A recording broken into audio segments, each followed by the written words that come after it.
નમસ્તે, જય માતાજી। આજના આ વિડીયોમાં આપણે જાણીશું વર્ષ 2026 રક્ષાબંધન ક્યારે છે, 27 કે 28 તારીખે, વ્રત કયા દિવસે રાખવાનું રહેશે, ભદ્રા નક્ષત્ર ક્યારે છે, રાખડી બાંધવાનું શુભ મુહૂર્ત કેટલા વાગે છે। હિન્દુ પંચાંગ અનુસાર શ્રાવણ મહિનાની સુદ પક્ષની પૂનમના દિવસે રક્ષાબંધનનો તહેવાર ઉજવવામાં આવે છે। શ્રાવણ માસની પૂનમની તિથિ ગુરુવાર 27 ઓગસ્ટ 2026ના દિવસે સવારે 9:08 શરૂ થાય છે અને બીજા દિવસે શુક્રવારે 28 ઓગસ્ટ 2026ના દિવસે સવારે 9:48 પૂર્ણ થાય છે। એટલે જે પૂનમના દર્શન ગુરુવારને 27 ઓગસ્ટના દિવસે થતા હોવાથી વ્રતની પૂનમ ગુરુવારને 27 ઓગસ્ટના દિવસે રહેશે। વ્રત રહેવાની પૂનમ ગુરુવારને 27 ઓગસ્ટના દિવસે છે। 27 તારીખના દિવસે પૂનમ છે, પણ રક્ષાબંધનનો તહેવાર આપણે 28 તારીખના મનાવવાના છીએ, કારણ કે 27 તારીખે ગુરુવારના દિવસે પૂનમની સાથે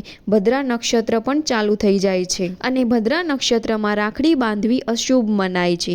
તેથી આપણે રક્ષાબંધન શુક્રવાર 28 ઓગસ્ટના દિવસે મનાવશું। રાખડી બાંધવાના શુભ મુહૂર્તની વાત કરીએ તો 28 ઓગસ્ટના દિવસે સવારે 5:57 થી લઈને 9:49 સુધી શુભ સમય રહેશે। એના પછી પણ ઘણા શુભ મુહૂર્ત છે, પરંતુ ત્યારે પૂનમનો ભાગ પૂર્ણ થઈ જાય છે। અન્ય શુભ મુહૂર્તની વાત કરીએ તો એ 12:38 થી ચાલુ થાય છે અને 2:13 સંપૂર્ણ થાય છે।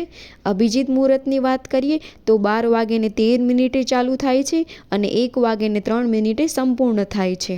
એના સિવાય સાંજના શુભ મુહૂર્તની વાત કરીએ તો 5:22 થી ચાલુ થાય છે અને 6:57 સંપૂર્ણ થાય છે। હવે વાત કરીશું કે રક્ષાબંધનનો તહેવાર આટલો પવિત્ર કેમ માનવામાં આવે છે। વૈદિક અને પૌરાણિક શાસ્ત્રમાં આનું શું મહત્વ છે।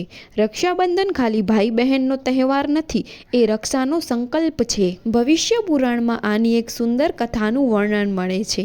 પૌરાણિક કથા મુજબ જ્યારે દેવતા અને દાનવો વચ્ચે ભયંકર યુદ્ધ થયું ત્યારે દેવરાજ હારવા લાગ્યા હતા। ત્યારે તેનો માર્ગ ગોતવા તે દેવગુરુ બૃહસ્પતિ પાસે ગયા હતા। ત્યારે દેવગુરુએ તેમને રક્ષાની વિધિ બતાવી હતી। ત્યારે ઇન્દ્રાણી સચીએ શ્રાવણ મહિનાની પૂનમના દિવસે મંત્રથી બનાવેલ રક્ષાસૂત્ર એમના પતિ દેવરાજના હાથ પર બાંધ્યો હતો અને તેના બળથી દેવરાજ વિજય થયા।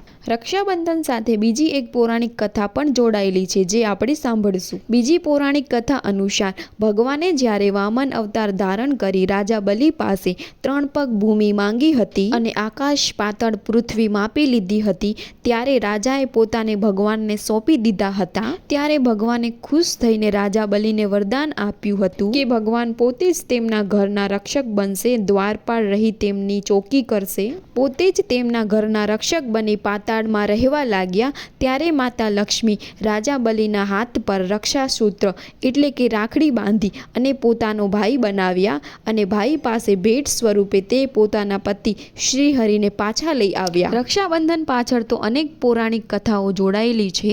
માતા કુંતાએ પણ પોતાના પૌત્ર અભિમન્યુને અમર રાખડી બાંધી હતી।